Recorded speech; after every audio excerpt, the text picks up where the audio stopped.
Kitab Ayub pasal 1 ayat 20 dan 21. Ayub 1 ayat 20 sampai 21. Maka berdirilah Ayub, lalu mengoyak jubahnya dan mencukur kepalanya. Kemudian sujudlah ia dan menyembah. Katanya, dengan telanjang aku keluar dari kandungan ibuku, dengan telanjang juga aku akan kembali ke dalamnya. Tuhan yang memberi, Tuhan yang mengambil, terpujilah nama Tuhan. Amin. Amin. Kita baca sama-sama bagian terakhir ya, yang mengatakan Tuhan yang memberi, Tuhan yang mengambil. Kita sama-sama, 2, 3. Tuhan yang memberi, Tuhan yang mengambil, terpujilah nama Tuhan. Sekali lagi, Tuhan yang memberi, Tuhan yang mengambil, terpujilah nama Tuhan. Amin. Baik, sore ini kita akan belajar kebenaran firman Tuhan mengenai Ayub mengatasi pencobaan dari iblis. Ya, kalau kita mendengar kata Ayub, kita tahu bahwa dia adalah seorang yang sangat-sangat menderita, saudara-saudara. Kalau ketika saya baca ulang, memang Alkitab itu luar biasa, saudara. Alkitab itu tidak pernah membosankan saat kita membacanya. Akan menumbuhkan kebenaran-kebenaran yang memberikan inspirasi yang baru kepada kita. Nah, saudara-saudara, Alkitab menuliskan kepada kita bahwa pencobaan yang dialami oleh Ayub itu datangnya secara beruntun, saudara-saudara. Ya, seakan-akan gak ada hentinya, bahkan tidak bisa dihentikan. Itu bukan saja mengejutkan, tapi itu menyengsarakan. Iya. Tadi waktu saya mau keluar kompleks itu, ya ada motor di samping, yang seakan-akan nggak bisa dihentikan. Jadi belok seenaknya, mepet seenaknya, itu mengejutkan. Jadi itu harus membuat kita sabar dalam segala kehidupan ini. Nah, waktu saya merenungkan apa yang terjadi pada Ayub, pencobaan yang datang kepada Ayub itu datangnya beruntun, seakan-akan nggak bisa dihentikan. Ya, kita melihat di dalam Alkitab apa saja yang terjadi kepada Ayub. Satu, yaitu orang-orang Sheba dikatakan merampas lembu sapi dan keledai betina di dalam ayat 14 dan 15. Lalu yang kedua, ada api menyambar dari langit, ya, menghabisi kambing dombanya. Yang ketiga, ada orang-orang Kasdim yang merampas unta-unta yang dimiliki oleh Ayub. Yang keempat, anak-anaknya mati semua, saudara, tertimpa oleh rumah mereka yang rubuh. Yang kelima, kemudian Ayub secara pribadi ditimpa bara, ya, yang busuk mulai dari telapak kaki sampai kepala batu, dikatakan sampai batu kepalanya, bukan kepala batu, sampai batu kepalanya. Jadi Ayub ditimpa sebuah penyakit yang begitu parah, begitu menjijikan, begitu membuat orang tidak menginginkannya. Bahkan ketika ada rasa sakit saja harus digaruk pakai beling. Itu merupakan sesuatu yang buat orang melihatnya ngeri loh, saudara. Ya, tahun sekitar itu pertama kali dan sekali-kalinya itu saya pernah pelayanan bersama dengan teman saya ke rumah sakit Sitanala. Itu orang-orang kusta. Ya, kami melayani di kebaktian. Lalu selesai kebaktian kami dibawa ke perkampungan di belakang rumah sakit Sitanala itu. Di sana ada pasien-pasien yang masih pokoknya kalau bicara kayaknya nggak enak tuh. Membayangkannya tuh nggak enak buat makan. Jadi ada yang menggaruk-garuk pakai beling, itu benar-benar terjadi. Jadi seakan-akan buat mereka nggak sakit gitu ya. Dan itu pertama kali saya melihat langsung mengenai orang-orang yang sakit kusta. Nah, Ayub mendapatkan bara yang busuk yang menimpa dari kaki sampai kepala. Yang keenam, ketika Ayub berada dalam pencobaan yang datangnya beruntun itu, ternyata istrinya saat itu tidak berfungsi sebagai seorang penolong. Wah, ini udah jatuh tertimpa tangga, saudara. Bonyok deh kepalanya, hancur hidupnya. Istrinya bukan menolong, ini menurut saya, ya, dia menjadi penggonggong, saudara. Mestinya istri itu mengatakan, "Bis, sabar saja, bis, semua boleh hilang, tapi Tuhan tetap ada." Gitu. Semua tidak terlihat oleh kita lagi, tetapi Tuhan tetap ada buat kita. Semestinya istri itu begitu.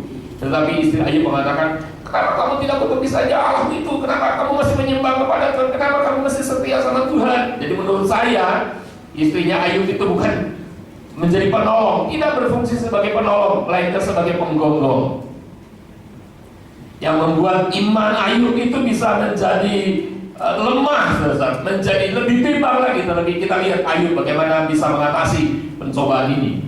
Dan menurut saya yang ketujuh, ini kayaknya lengkap tujuh, yaitu sahabat-sahabat Ayub. Mestinya seorang sahabat itu kalau ada sahabatnya sedang ada dalam penderitaan, dia akan memperkatakan sesuatu yang membangkitkan imannya. Tetapi kalau kita baca nanti, ternyata ketiga sahabat Ayub itu justru menghakimi Ayub, mengatakan, Ayub, kamu ini menderita karena kamu berdosa, kamu ini menderita karena kamu ada kejahatan, kamu ini menghadapi pencobaan yang datangnya beruntun karena kamu adalah orang fasik. Gak mungkin orang fasik itu bisa diberkati Tuhan, hanya orang benar yang diberkati Tuhan. Sedangkan engkau ada dalam penderitaan, pencobaan yang sedemikian rupa.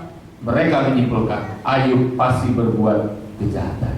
Nah, saudara-saudara, waktu saya mencoba berapa besar sih kerugian yang dialami oleh Ayub, ini taksiran saja. Jadi di dalam sebuah tulisan, dalam sebuah artikel begini, saudara-saudara, kalau 7.000 ekor domba itu ditaksir 21 miliar, berarti kira-kira 1 ekor 3 juta begitu.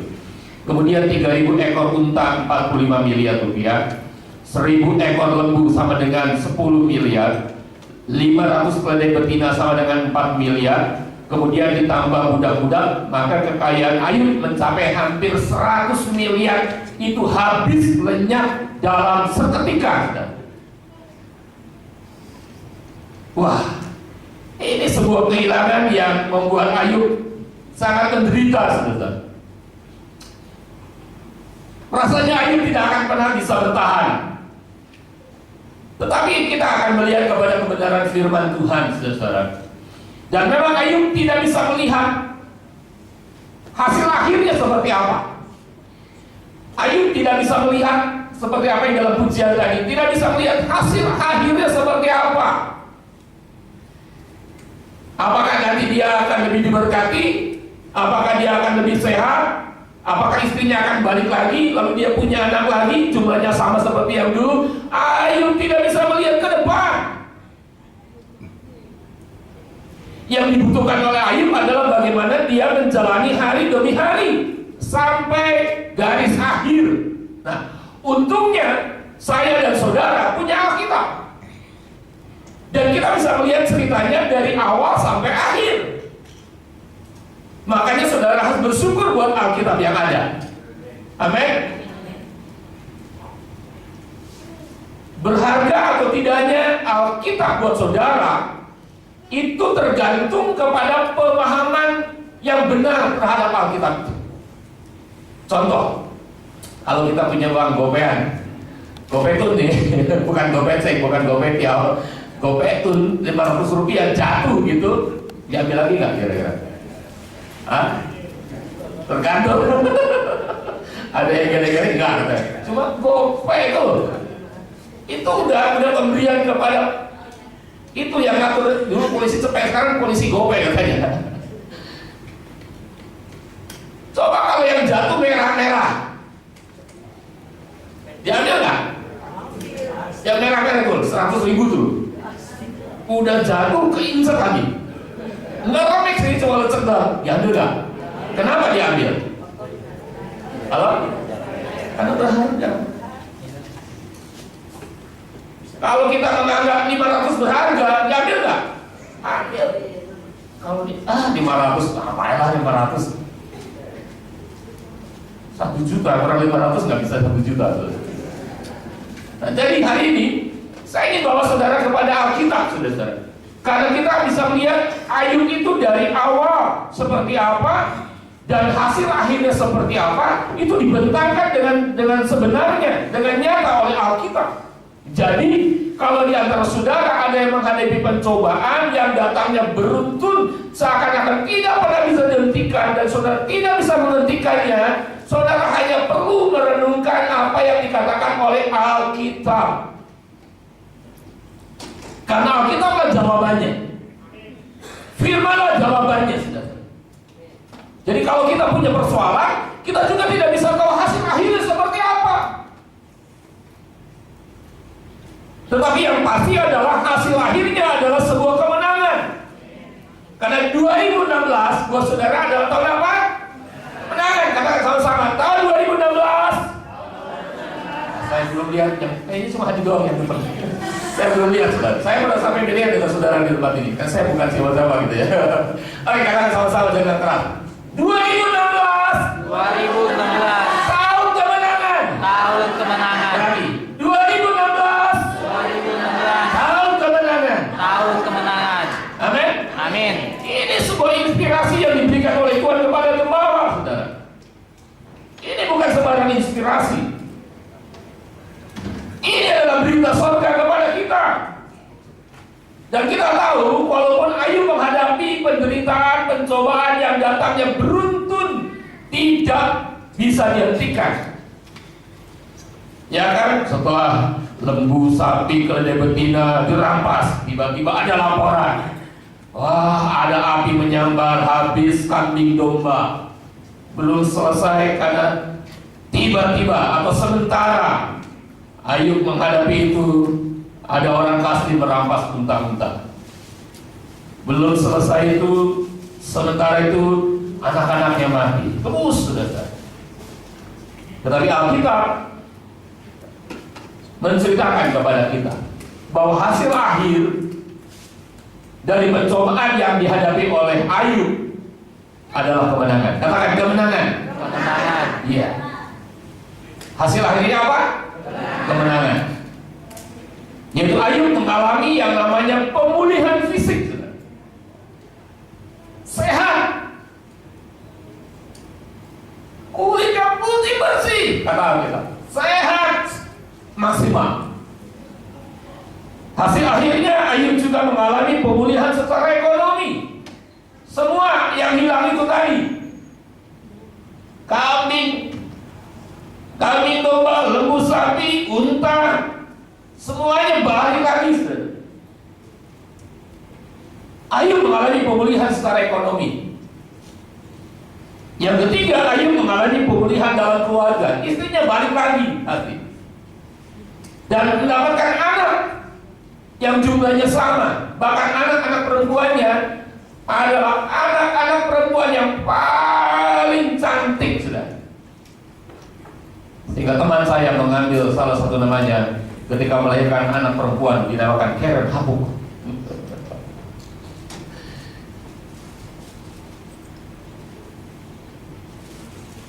Jadi kita melihat sore hari ini, di satu sisi ada pencobaan yang datang beruntun, tidak pernah bisa dihentikan kelihatannya. Tetapi hasil akhirnya kita mengatakan Ayub mengalami kemenangan.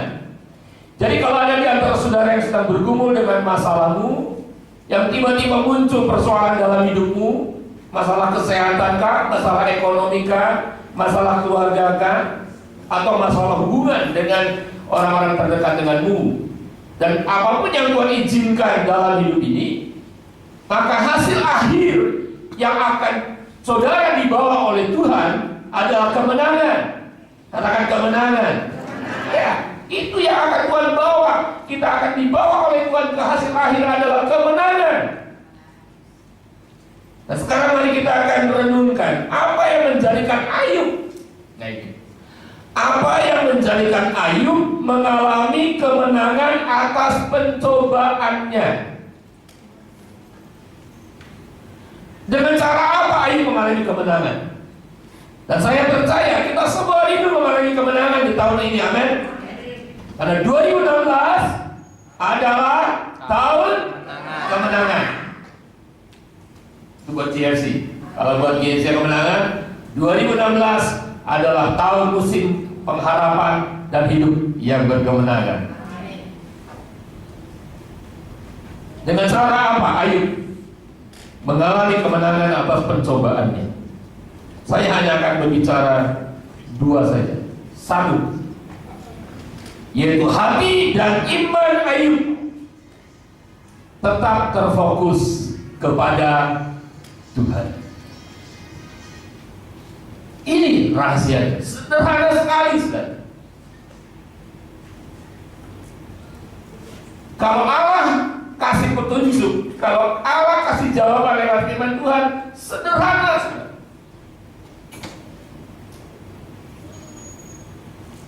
Yang penting adalah kita perlu renungkan firman ini dan lakukan.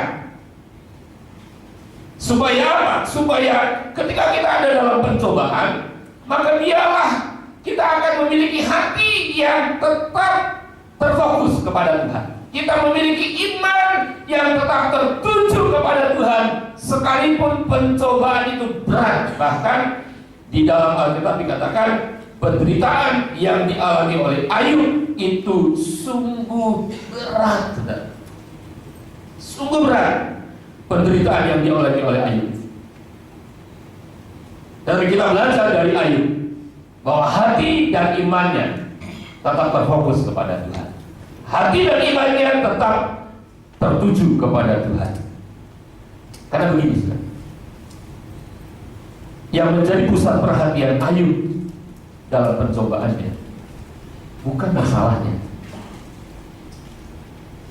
Kalau yang menjadi pusat perhatian Ayub adalah masalahnya, Ayub nggak bisa terima. Karena dikatakan bahwa lembu sapi keledai betinanya yang jumlahnya ribuan itu tiba-tiba hilang. Ayub merasa kecewa di sini. Kemudian ketika ada api dari langit menyambar habis kambing domba, Ayub akan protes. Tuhan ini nggak adil. Yang lain, yang fasik, yang hidupnya jahat, kok kambing dombanya aman, sedangkan aku orang saleh, orang yang takut akan Tuhan, orang yang jujur, dikatakan di dalam pasal 1, orang yang menjauhi kejahatan, kok menghadapi masalah ya.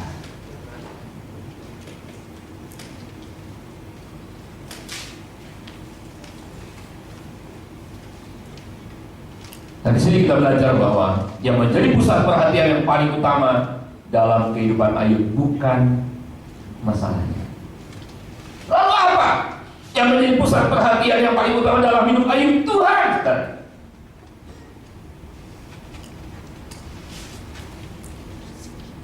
Itu yang menjadi pusat perhatian Ayub.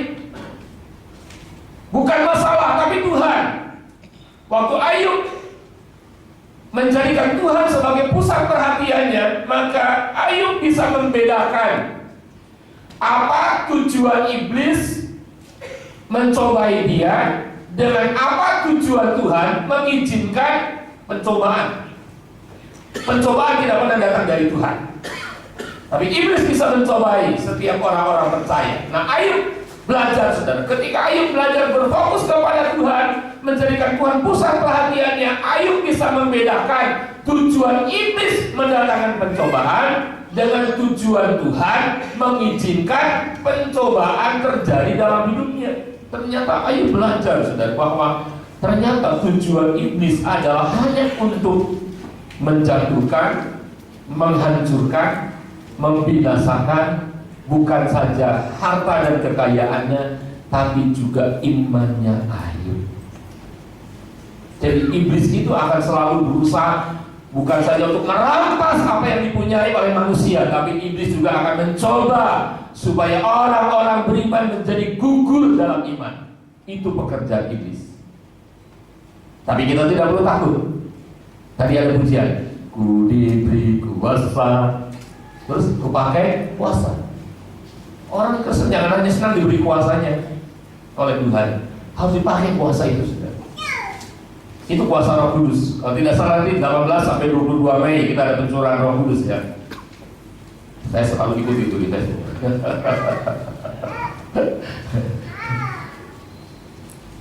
Ya, Roh Kudus diberikan supaya apa? Supaya menjadi penolong untuk kita bisa memahami bahwa tujuan iblis hanya untuk menjatuhkan, menghancurkan, dan membinasakan. Tapi Tuhan, kalau Tuhan mengizinkan pencobaan datang menimpa kita, tujuan Tuhan adalah untuk mendatangkan kehidupan. Karena di dalam Yohanes 10 ayat 10, kita lihat, kita baca sama-sama. Yohanes 10 ayat 10.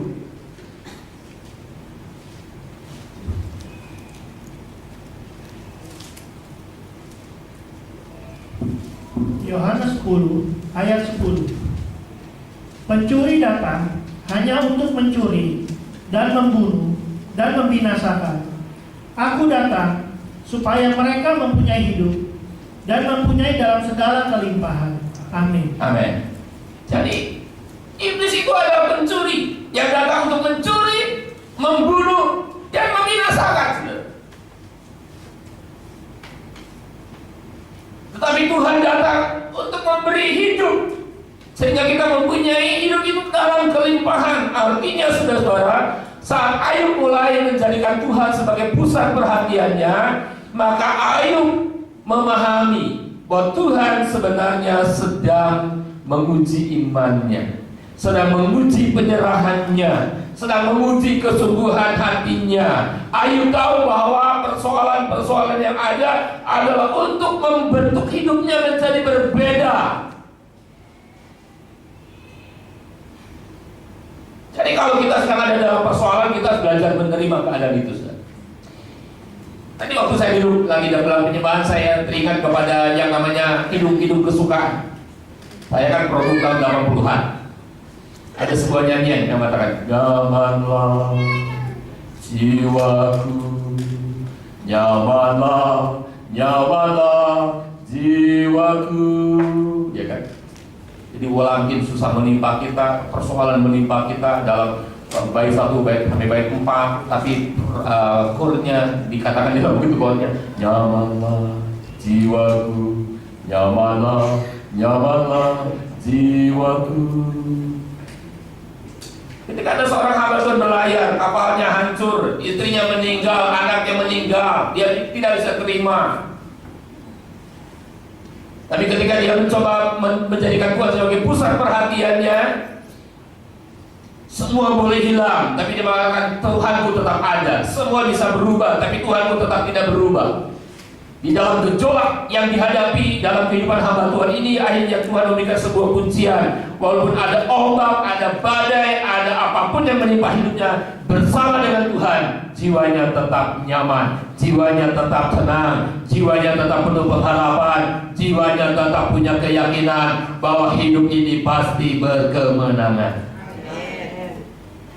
Dan ini yang dilakukan oleh Ayub. Ketika Ayub menjadikan Tuhan sebagai pusat perhatiannya, di dalam ayat yang ke-20 tadi dikatakan, kemudian sujudlah ia dan menyembah. Perhatikan kata itu. Maka sujudlah ia menyembah. Ia berlutut sampai dahinya menyentuh tanah. Ia merendahkan dirinya di hadapan Tuhan dalam sebuah penyembahan. Bukan keputusasaan, bukan dalam kekecewaan, bukan dalam sebuah penyesalan, bukan dalam kemarahan. Ia sujud, ia merendahkan dirinya dalam sebuah penyembahan. Apa itu penyembahan artinya? Artinya begini, dari kata sujudlah ia dan menyembah, dari Ayub mempunyai pemahaman ini, daripada saya memikirkan masalah, daripada saya terus-menerus memikirkan apa yang hilang dari hidupku, Ayub mengatakan lebih baik aku memikirkan dan memperhatikan Tuhanku.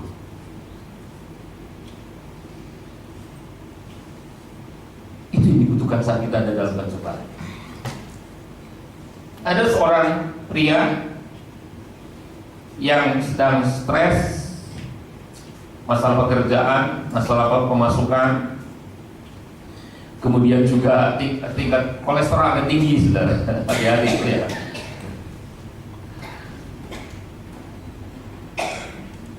Lalu pendengarannya mulai ada problem, jadi dia kurang mendengar. Terus dalam proses waktu dia tidak bisa mendengar sama sekali dengan telinga kanan kalau tidak salah, tapi telinga kiri masih berfungsi. Lalu dia putus asa, dia kecewa, dan dia tidak lagi bersemangat. Tetapi ketika saya bertemu dengannya, saya mendekatinya, saya juga bingung gimana caranya membangkitkan imannya, karena dia sekarang tidak lagi bisa dengar dari samping, jadi saya harus berbicara dari depan gitu. Dari depan pun dia tidak bisa memahami sepenuhnya gerak mulut saya. Lalu Tuhan kasih inspirasi kepada saya.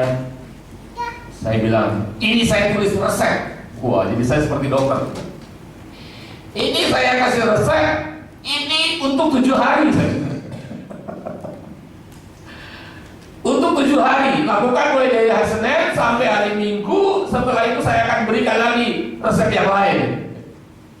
Jadi saya kasih resep 1, kamu harus melakukan ini. 2, kamu tidak boleh lakukan ini. 3, ini harus diikuti. Ini nggak boleh dilupakan ya.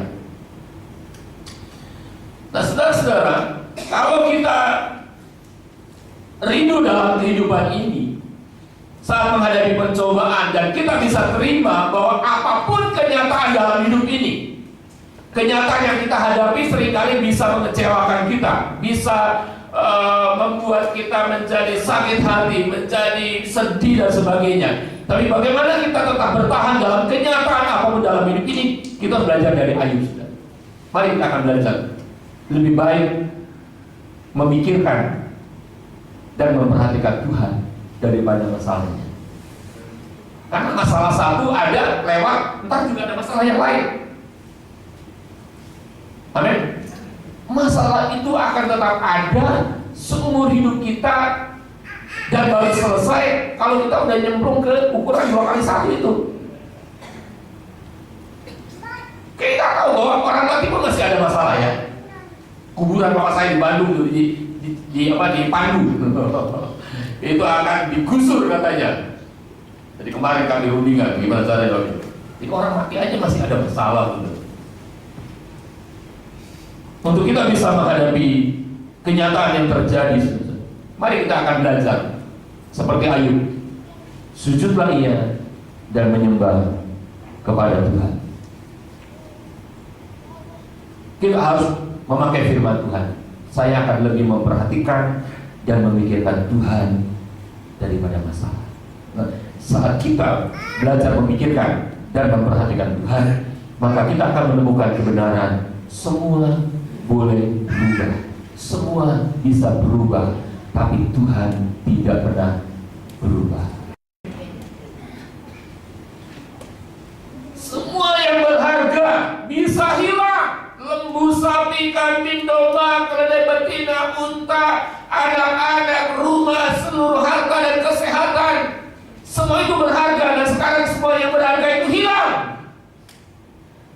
Tapi kalau seperti Ayub belajar memikirkan dan memperhatikan Tuhan lebih dari masalah, maka Ayub akan menemukan semua yang berharga boleh hilang, tetapi masih ada satu yang lebih berharga dari segala-galanya, yaitu Tuhan. Nah, sekarang pertanyaan, bagaimana kita bisa menjadikan Tuhan berharga dalam hidup kita? Seperti uang tadi loh, ya kan? Kalau gopean coba, kalau kita punya gopean, ini dompet saya ini gopean ada, gocengan ada, gocengan ada, gocengan ada. Anak-anak saya suka tanya, "Bi, punya gopean nggak?" Ada. Ini saya ini papa jadul, saudara. Kayaknya nggak ada kredit kan di sini. Itu urusan ibu. Ini gopek. Tergantung ya kan. Kalau kita menganggap bahwa tidak berharga, waktu jatuh udah tinggalin aja. Tapi kalau yang ada yang merah, ada. Yang merah dulu. Ini jatuh, saudara. Geletak gitu. Akan diambil karena merasa berharga.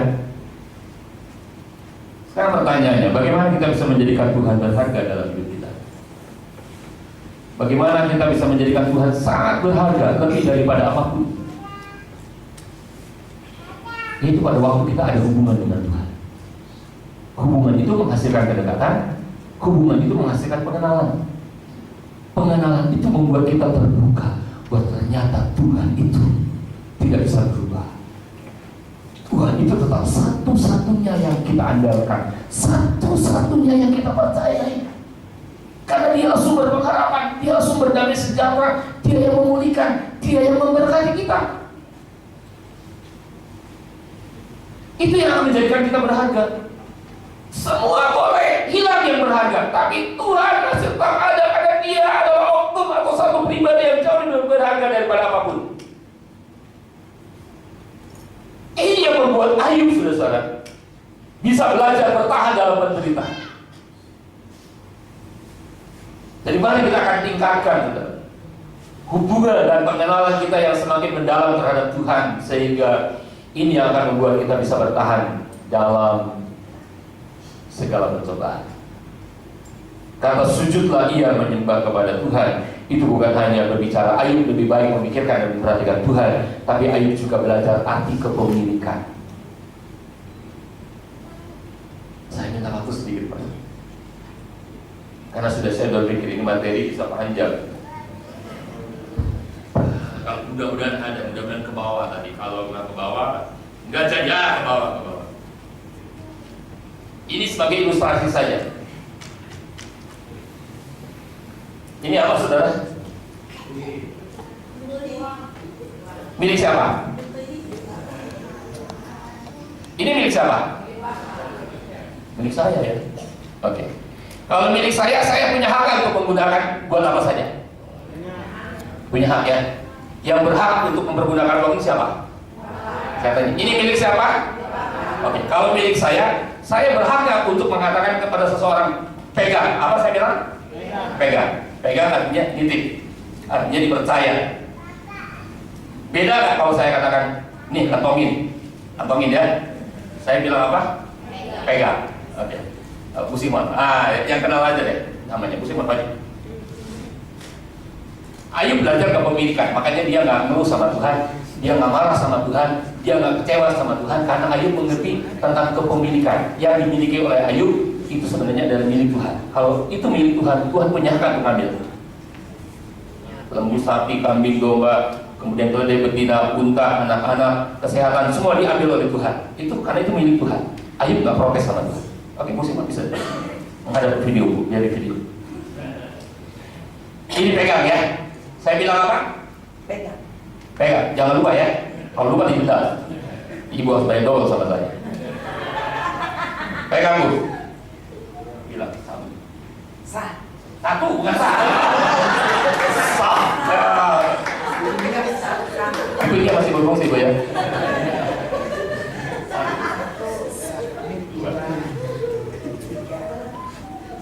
Oke. Berapa yang saya percayakan kepada Ibu Simon? 4. Saya suruh apa? Pegang. Saya nitip, Ibu, ya. Saya mempercayakan. Oh, Bu Simon bisa dipercaya dengan berjalannya waktu.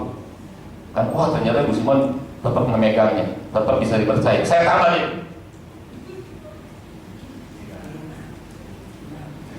Saya punya hak ya untuk memberi. Saya punya hak untuk ambil kan?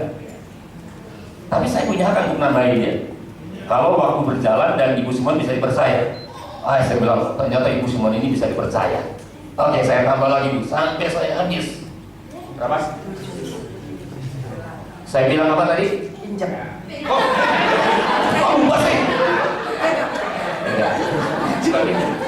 Saya bukan bank simpan pinjam uang. Pegang. Saya punya hak untuk memerintahkan Bu Simon, ya. Saya punya hak untuk ambil dari Bu Simon.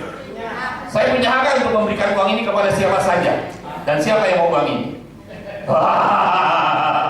Oke, Yuni maju. Ini Yuni.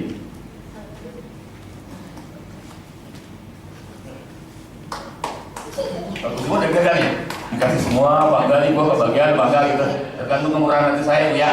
Saya mau pas, kalau saya habis semua bisa, Bu, ya. Ini milik siapa? Milik saya. Kasih Bu sama Yuni, Bu. Jangan semuanya, ikuti perintah saya, kasih 1 lembar. Bu Simon marah nggak? Tidak. Milik saya, cuma milik. Dia takut sudah. Oke, kasih lagi 1. Kasih lagi 1. Oke, berjalannya waktu, Yuni bisa dipercaya. Terus saya bilang, Bu Simon, tambah lagi dia 1. Jadi berapa tuh? 4. Ini punya siapa? Punya Bapak. Udah konsen tadi. Konsen, ya. Ada cucu saya. Ini milik siapa? Milik Bapak. Milik saya. Oke, saya punya hak untuk ambil, ya. Saya punya hak untuk memerintahkan, kasih sama siapa, ya. Kasih lagi sama Yuni 1. Oke, berjalan waktu dipercaya. Terus saya bilang, Bu Simon, saya tidak lagi Anda suruh pegang, kantongin. Kantongnya. Kalau dikantongin milik siapa sekarang? Milik saya. Ada langsung. Tapi dalam hatinya, kok 3? Oke, bersama ini menjadi milikmu. Itu juga menjadi milik Yuni. Silakan dulu. Loh, saya kan punya hak untuk memberi. Sekarang bukan lagi memegang, tapi saya bilang kantongin. Oke.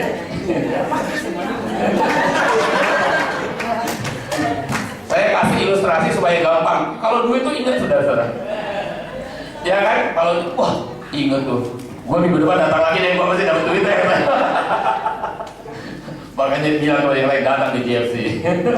Oke, saya kasih ilustrasi karena semalam saya berpikir apa sih arti kepemilikan ya? Arti kepemilikan adalah ketika kita bisa dipercaya oleh Tuhan. Tuhan titip kambing domba, lembu sapi, keledai betina, unta, kesehatan, anak-anak dan sebagainya. Disuruh pegang pada Ayub. Tapi Tuhan juga berhak mengambil. Tapi iblis selalu berbeda tujuannya dengan Tuhan. Iblis itu hanya untuk mencuri, membunuh dan memisahkan. Tapi Tuhan beda. Nah, saat Ayub mengerti tentang kepemilikan, Ayub tahu bahwa ini milik Tuhan semuanya. Maka ilustrasi itu saya pakai. Saya punya hak untuk suruh Ibu Simon pegang, tapi saya juga punya hak untuk perintahkan kepada Ibu Simon, ayo kasih sama Yuni. Dan saya juga punya hak untuk mengatakan kantongin. Berarti itu adalah miliknya sekarang, bukan lagi milik saya. Nah, Tuhan juga sama, saudara. Seluruh hidup kita, seluruh apa yang ada dalam hidup kita itu semuanya adalah milik Tuhan. Jadi kalau ada pencobaan, ada tantangan, ada penderitaan, jangan marah sama Tuhan. Jadi Tuhan seakan-akan sedang mengambilnya dari kita. Tapi ingat, kalau kita belajar penyerahan hak kepada Tuhan, maka Tuhan bisa mengganti kita berlipat kali ganda. Contohnya, waktu Abraham disuruh mempersembahkan Ishak, siapa yang rela mempersembahkan anak sebagai korban? Gak ada. Ayub menyerahkan anaknya sama Tuhan. Tuhan, ini memang anak yang daripadamu, dan sekarang engkau mau mengambilnya, silahkan Tuhan. Kasih sama Tuhan. Udah mau disembelih. Terus Tuhan juga yang menyediakan kambing domba. Dan hasil akhir dari Ayub semua miliknya hilang lenyap. Dan itu adalah milik Tuhan. Ayub tidak marah sama Tuhan. Ayub tidak kecewa. Ayub tidak punya kepahitan sama Tuhan. Ayub juga tidak menyimpan dendam dan kemarahan kepada orang-orang yang merampasnya. Dari mana kita tahu? Dari kata sujudlah ia dan menyembah Tuhan. Dia menyerahkan seluruh haknya kepada Tuhan. Aku dapat, aku hilang, gak apa-apa. Yang penting Tuhan masih ada. Dan semuanya dikembalikan oleh Tuhan 2 kali lipat. Jadi mari kita akan belajar kepemilikan. Semua yang kita miliki itu adalah milik Tuhan. Itu yang kita bisa belajar dari Ayub. Yang pertama adalah Ayub menjaga hati dan imannya tetap berfokus kepada Tuhan. Dan yang kedua, Ayub tetap menjaga hati sekarang dalam segala kewaspadaan. Lalu sebuah pertanyaan muncul begini, saya tulis begini, dengar begini, tulisannya begini: mengapa Allah mengizinkan iblis untuk mencobai Ayub? Saudara, iblis itu kalau mau mencobai kita harus minta izin sama Tuhan loh.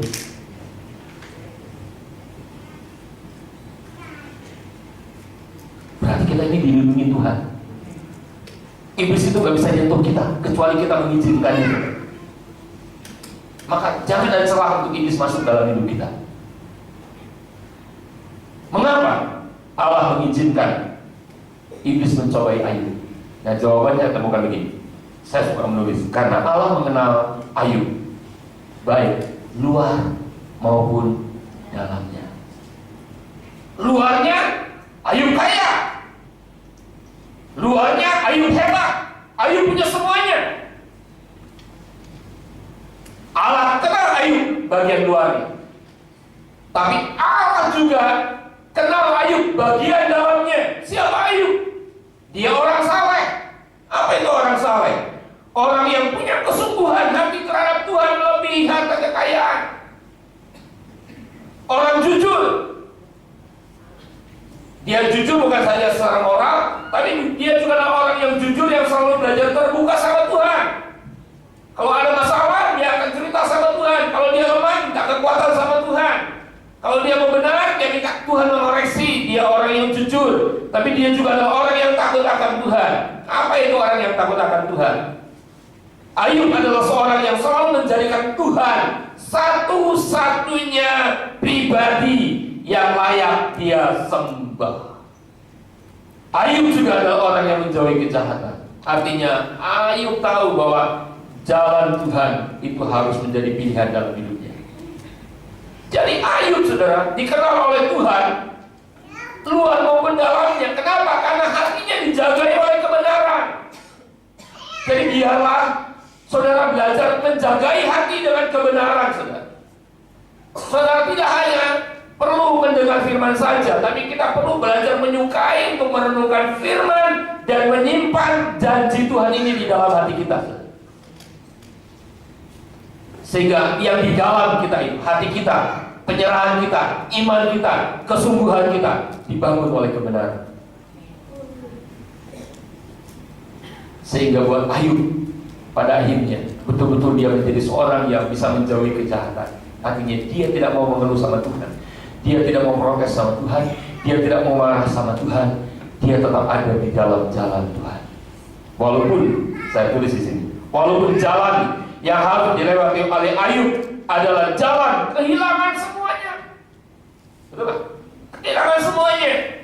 Walaupun jalan yang harus dilewati Ayub adalah jalan penderitaan, jalan kemalangan, jalan di mana tidak ada orang yang mau peduli dan bersimpati kepada dirinya, tetapi dia tetap menjaga hatinya, dia tetap lebih baik memikirkan dan memperhatikan Tuhan daripada masalahnya. Maka jalan yang dilalui oleh Ayub, walaupun itu adalah jalan kehilangan semuanya, jalan penderitaan, jalan kemalangan, jalan di mana nggak ada orang yang bersimpati kepadanya, tapi buat Tuhan jalannya itu bisa diubah, jalan kemenangan. Jadi saudara pun, apapun jalan hidup saudara, kalau saudara tetap lebih baik memperhatikan dan memikirkan Tuhan, lalu yang kedua menjaga hati dengan kebenaran, pada akhirnya jalan yang saudara lalui namanya jalan kemenangannya. Baca dan renungkan 2 Korintus 2 ayat 14. Tetapi syukur bagi Allah yang dalam Kristus Yesus yang selalu membawa kami di jalan kemenangannya. Jadi malam hari ada sebuah janji buat saudara. 2016 adalah tahun kemenangan. Gimana caranya? Hati dan iman harus tetap terfokus kepada Tuhan. Yang kedua, jagai hati dengan kebenaran. Hidup saudara pasti berkemenangan. Tuhan berkati.